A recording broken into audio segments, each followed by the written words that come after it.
Hi, I'm Laura D. Pusey, founder of Dippism Death in Practice, and this is the channel where we are talking the things on life and death, dying and grief. Each week I answer a question and I say it as I see it because I've seen a lot. In the last video, I answered the question, was it really their time? If you have questions about that video or you want me to answer a question for you, send me an email at deathinpractice@gmail.com. Okay, let us now open the veil of luminescence.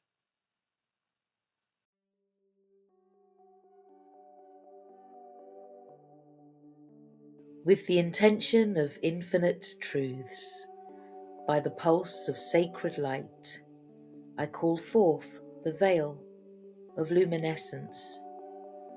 I anchor this veil in sovereign light to transmute and contain all energetic imprints, attachments, and residues across all realms. The material plane, where grief etches into the body. The emotional plane, where sorrow swells and purges. The mental plane, where stories of loss seek resolution. The astral plane, where echoes of the departed linger. The interdimensional corridors, where ancestral and cosmic threads intertwine. The parallel universes, where grief and grace mirror each other. This veil, woven of remembrance and radiance, is encoded with clarity to discern what is yours and what is not. Containment to protect your field. Compassion to honour the sacred work of grief. Transmutation to alchemize pain into wisdom.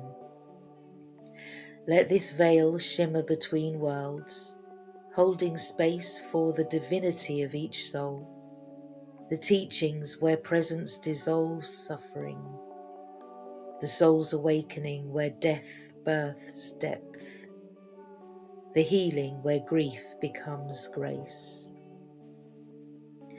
This veil is not a wall but a sacred membrane, allowing only what aligns with truth, love, and remembrance to pass through. By the breath of the infinite, by the pulse of the sacred, I seal this veil with sovereignty and light.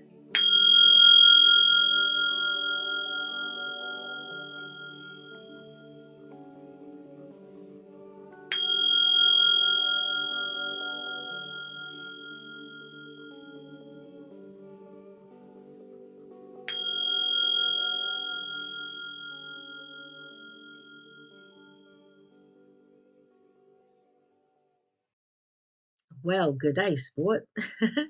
I trust that you are well and all is going good in your world.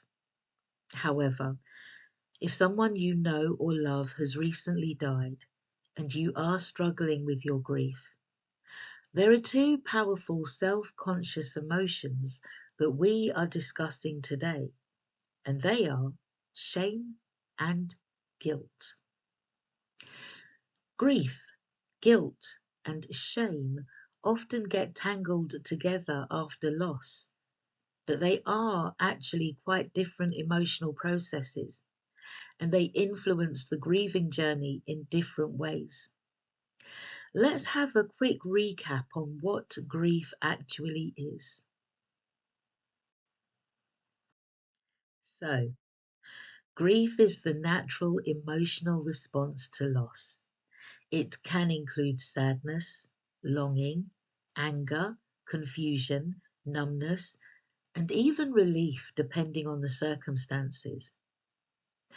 When someone we love has died, we commonly find ourselves missing the person or the life that was lost, and we are likely to experience emotional waves such as yearning. Also, physical sensations like fatigue, heaviness of the chest and the head and the limbs, and a desire to pull back from social activities for a while so that we can heal and make sense of the circumstances surrounding our loss and consider what our life may now look like moving forward. Grief is deep, it's life-changing, and we are now entering uncharted waters without the person that we know and love by our side. And whilst I insist that it is a beautiful gift, I do appreciate that you may not yet be there. So let's go deeper. Grief in itself is not a problem to solve. It's a process of adapting to loss. And it could be the loss of anything, a personal, valuable object, one's health, a career, an important relationship or friendship, even a pet. The list is endless. And when we have secondary losses, like the help that we may have received from that person or the extra income that they may have brought into the house, a sense of security or a feeling of, I don't know, support that has now gone, then we could end up feeling helpless, and we may even experience a lack of self-worth. When we lose anything from our lives that usually makes us feel whole, we experience grief. The sad thing is that we often don't realize the many elements and people in our lives that make us feel whole, safe, comfortable, or loved until they are no longer physically present. So when they do die or leave us for whatever reason, whether it be sudden or unexpected, we grieve. And we may grieve heavily and deeply or lightly and for a short period of time. We may grieve more for one than another, and we may grieve longer or in many differing ways.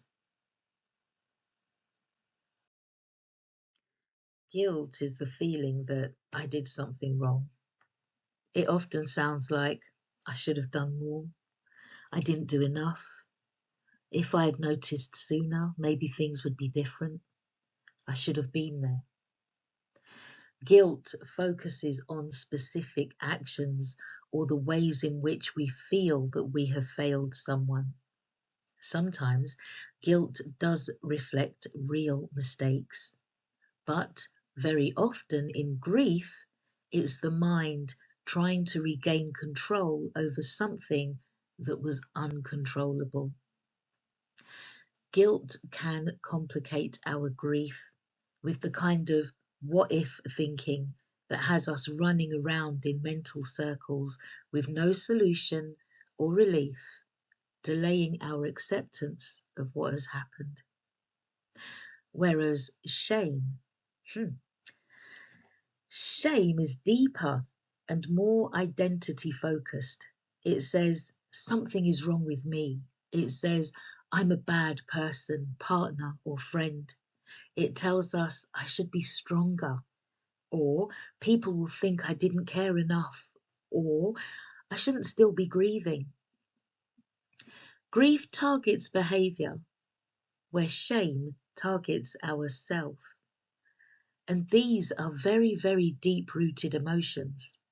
I was shocked to learn that we can start to experience guilt from as young as 3 to 5, and shame from as early as 15 months.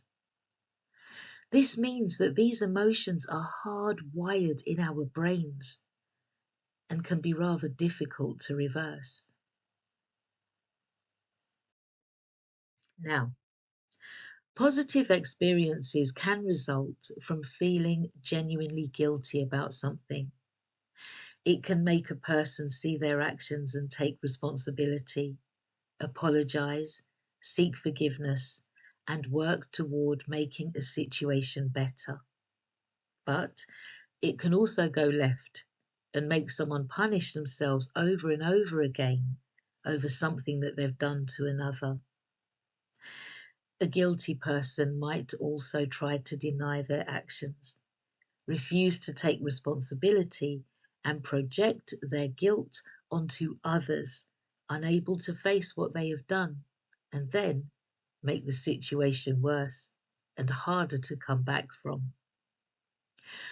On the other hand, shame causes a person to withdraw and isolate themselves. They may avoid speaking of their self-talk and expect to be rejected by others, believing that they are unworthy of comfort. It's internal. So shame can affect how we see ourselves and lead to issues with our mental health. Rightly or wrongly, guilt tends to move people toward others, and shame tends to push people away from others. This difference between the two can have a major effect on grief, and I think it's easily missed by those who are tasked with helping people through their grief, because we are not educated on emotions and how they can be useful or harmful in our lives. Emotions can be complicated, and often it can be difficult to communicate how we are feeling. But identifying our feelings can be incredibly helpful in reducing their intensity. When something seemingly negative happens, our minds will loop as we try to make sense of what has transpired or is happening, and we don't always get the answers that we need or the resolve that we are seeking. The brain sometimes reacts almost like withdrawal from a drug because our loved one was part of the brain's emotional regulation system. So, when we are looping, there's a lot that's happening within our brains. The hippocampus and our prefrontal cortex are repeatedly replaying the memories. This helps the brain gradually update its internal model of reality. It's normal, it's natural, and it's okay.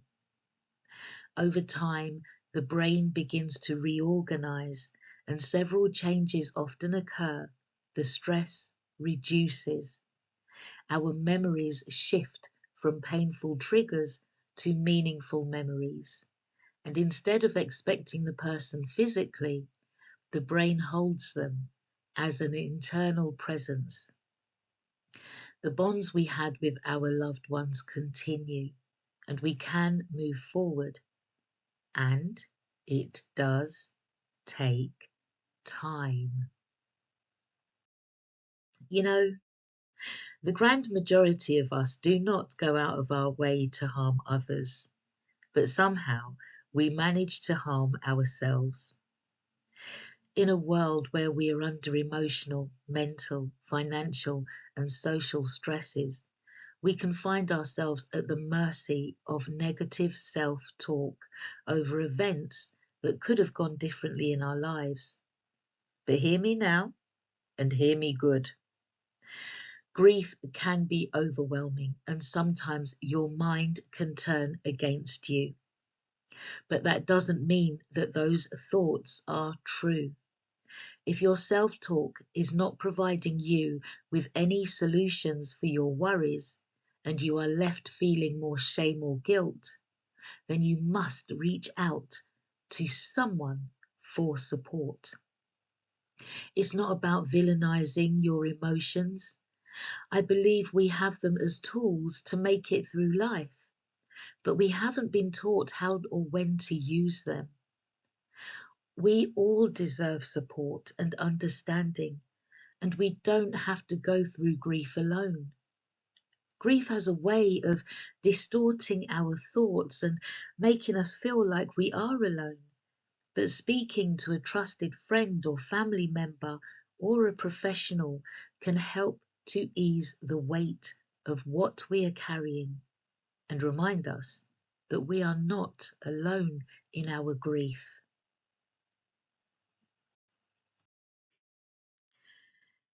If you have any thoughts about anything in this video and you need to share your thoughts, then let me know at deathinpractice@gmail.com. Please state clearly whether or not any of your email can be shared, and if you want a shout out, then let me know what you want me to call you.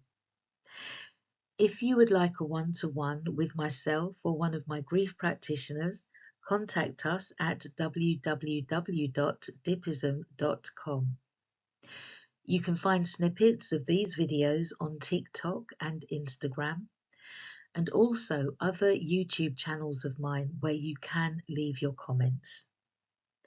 The workbooks Tapestries of Grief and My Life's Tapestry are available on Amazon, and the basic Dipism End of Life course that helps you to assist those at the end of their lives, and the Dipism Cultural Grief Awareness course that helps you to assist those who are grieving are now available. If someone you know needs to see this video or would benefit from end of life or grief services, don't be a ninny. Share the video with them. All of my links are in the description box below. And now, let us close the veil of luminescence.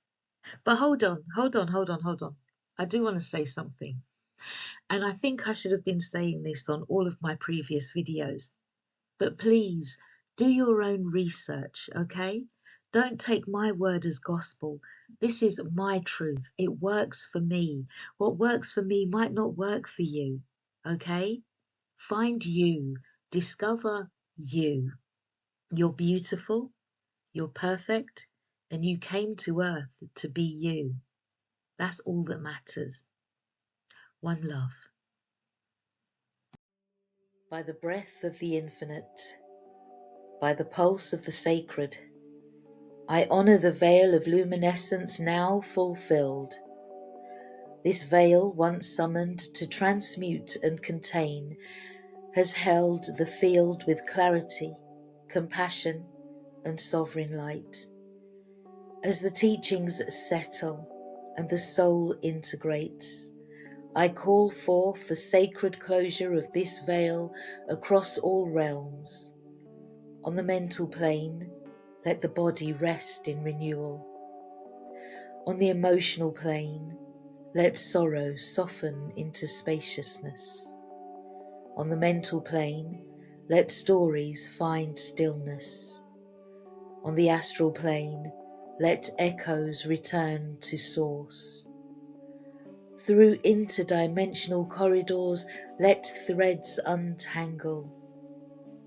Across spheres and planetary systems, allow contracts to be honoured and released. Let all residues now return to their rightful place, dissolved, dispersed, or transmuted by sovereign light. Let the veil fold inward, encoded with discernment to preserve what is true, containment to seal what is sacred, compassion to cradle what remains tender, and wisdom to carry forth what has been alchemized. This veil is reabsorbed into the soul's archive, a luminous record of presence, grief, and transformation. By the breath of the infinite, by the pulse of the sacred, I seal this veil with sovereignty and light.